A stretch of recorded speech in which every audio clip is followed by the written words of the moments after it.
Hari ini saya Hairul Esmatia, anggota DPRD Provinsi Sumatera Selatan dari Partai Demokrat, membagikan nasi bungkus kepada masyarakat sekeliling gedung DPR ini. Demokrat berbagi nasi bungkus di depan gedung DPRD Provinsi Sumatera Selatan. Terima kasih.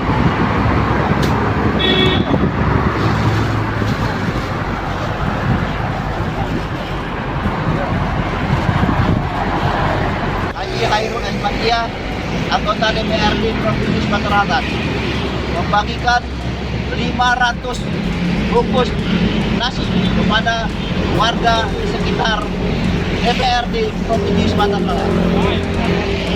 Demokrat, oke. Oke, Demokrat.